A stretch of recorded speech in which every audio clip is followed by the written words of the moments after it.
Rasman Arif Nasution masih berusaha mempertahankan haknya sebagai seorang pengacara dengan menyatakan bahwa keputusan yang menyerangnya tidak memiliki dasar yang kuat. Dalam menghadapi permasalahan ini, Rasman telah mengambil langkah untuk berkonsultasi dengan sejumlah organisasi, termasuk meminta saran dari rekan seprofesinya, Ricky Sitohang. Rumor pun berkembang mengenai kemungkinan Ricky Sitohang bergabung sebagai salah satu pengacara yang akan membela Rasman dalam kasus ini. Jika benar demikian, kolaborasi tersebut berpotensi menjadi strategi kuat untuk menghadapi berbagai tuduhan yang saat ini menekan Rasman. Lantas, benarkah Ricky Sitohang akan menjadi salah satu lawyernya Rasman? Dan seperti apa pula Ricky menyikapi chaos yang terjadi dalam persidangan antara Rasman dan Hotman?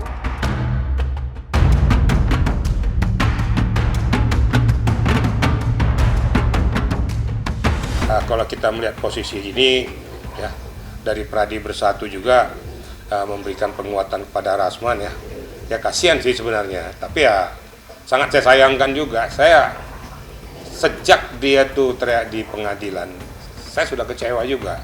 Ya, kenapa saya kecewa? Nggak perlu, itu kan merusak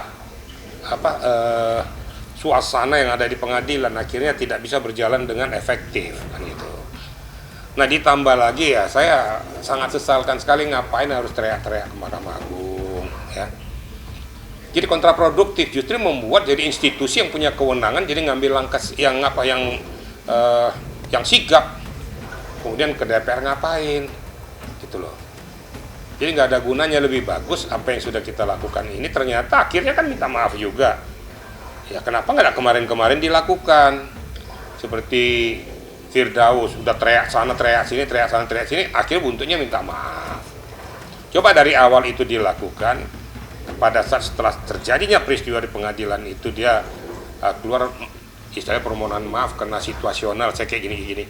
Mungkin menurut hemat saya mungkin dari Mahkamah Agung belum tentu untuk mencabut, tapi karena terus teriak-teriak, terus membahana, terus mengakibatkan harga diri, harkat martabat daripada hakim di pengadilan itu jadi nggak ada. Ini perlu dikaji juga ya. Nah, perlu dilakukan pendalaman status daripada Rasman pada saat bersidang. Ini harus kita bisa pisahkan. Memang dia seorang pengacara, tapi statusnya dia pada saat bersidang kan sebagai terdakwa, bukan sebagai seorang pengacara. Sebagai terdakwa loh. Bisa dipisahkan dengan Firdaus, dia sebagai kuasa hukumnya dengan kelompoknya. Gitu loh. Nah, ini perlu kiranya pendalaman apa yang dipetik daripada Rasman, basnya dicabut pada saat itu dia sebagai terdakwa, tidak berkapasitas sebagai pengacara. Ini perlu pendalaman juga. Tapi itu kan semua itu kan hak kekuatan dan kekuasaan di pengadilan tinggi. Komunikasi.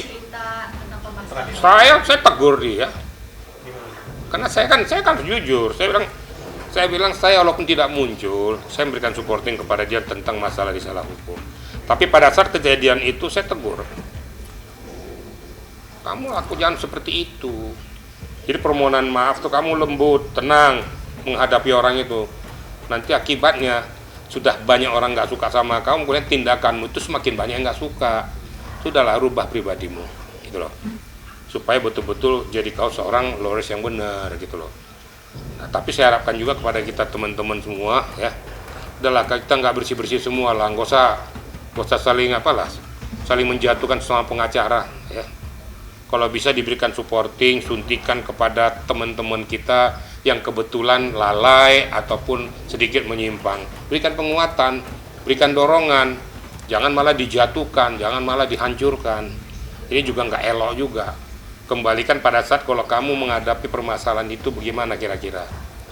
Marilah sama-sama kita berpikir lurus. Kita semuanya itu insan yang tidak juga sempurna semua.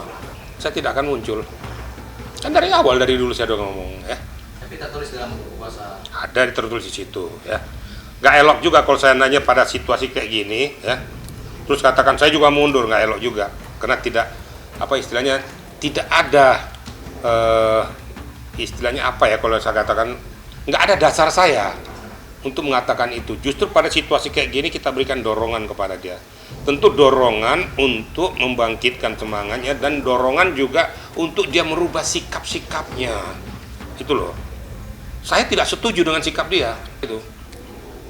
Nah, justru orang jadi bukannya suka, jadi antipati bukan simpati. Tapi jangan dong kita meninggalkan gelanggang, itu nggak benar juga. Secara sportif, kita dorong orang yang lagi kejebur, jangan kita ceburin, kita tinggalin. Itu kita nggak kesatria namanya. Tapi saya berharap mudah-mudahan ada kelembutan hati daripada Mahkamah Agung tuh melihat situasi itu. Dengan Rasman sudah melakukan permohonan minta maafnya, siapa tahu ada pintu terbuka dan lain sebagainya. Bagaimanapun kan itu juga pendaringan dia, ya. Dari sana dia mencari kehidupan. Ya kita berharap semua itu bisa berjalan dengan baik. Kemudian Rasman, Firdaus dan yang lain-lain yang merasa kalau berhadapan dengan publik tuh kencang-kencang, cuap-cuap nggak jelas itu. Nah, itu tolong dirubah lah. Karena pada saat kita berbicara itu akan kelihatan kadar ilmu kita. Ya. Apa lebih besar ilmu atau okol? Nah, orang kan akan menilai nanti di situ.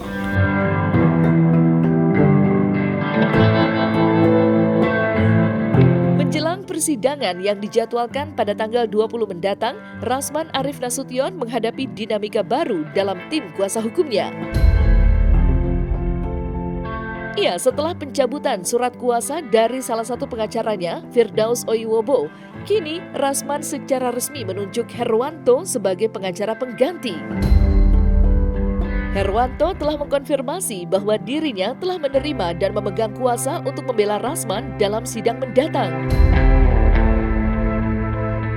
Keputusan itu menunjukkan langkah Rasman untuk memperkuat tim hukumnya dan memastikan bahwa ia memiliki dukungan yang solid di tengah tekanan hukum yang sedang dihadapinya.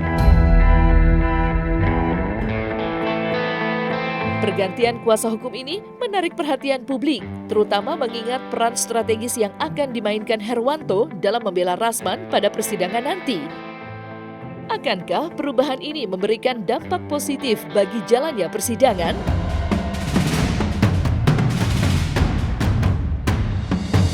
Enggak ada, yang ada malah nambah. Ada Pak Herwanto, ada Bang Muarakarta Simatupang, ada Bang Partai Siombing, infonya begitu ya. Ada Bang Egy Sujana. Nah, itu. Bang Firdaus masih menjadi lawyer abang? Ya kalau diperkenankan oleh majelis, ya saya kira nggak masalah. Tapi kalau majelis tidak memperkenankan, ya kita masih nurut. Karena itu adalah putusan. Walaupun adinda saya Firdaus masih memprotes. Jadi kalau dimaksud, mungkin dia bisa duduk di kursi pengunjung, biarlah yang lain bersidang. Saya yang menghubungin Bang Rasman, saya duluan loh, saya WA dia. Begitu saya WA dia, memang dia minta saya jadi pengacara, tapi saya duluan menghubungin dia. Bang, kapan sidang? Akhirnya dia ngomong, Adinda, dampingin abang. Nah, kenapa saya katakan seperti itu?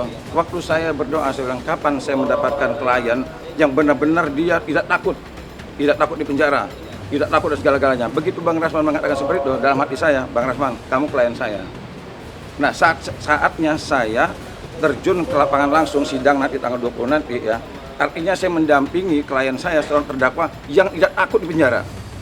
Artinya saya punya kebebasan untuk membela dia.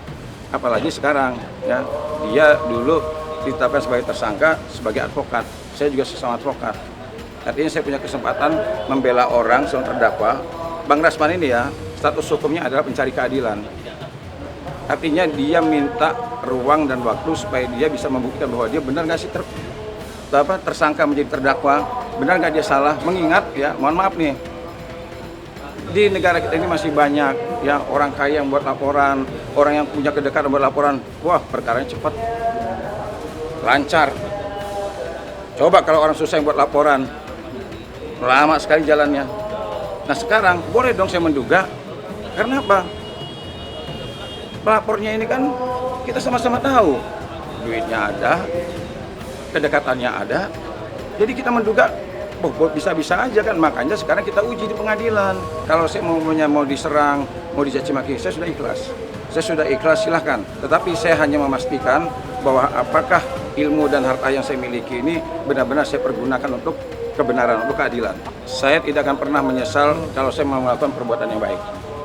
Kalau saya melakukan perbuatan dosa, mungkin saya akan menyesal. Bingung saya ya, sama penegak-penegak hukum ya. Kalau kita masuk ke lembaga pemasyarakatan handphone dititip, masuk kantor polisi handphone titip, masuk kejaksaan handphone titip. Sekarang ya, begitu orang sidang banyak kamera, mau disiarkan live, kenapa sih mesti hakim takut sama kamera? Kamera ini ya, saya pastikan dengan kamera ada orang yang tadinya tidak baik bisa menjadi baik. Ada orang yang tidak peduli dipaksa menjadi peduli karena ada kamera.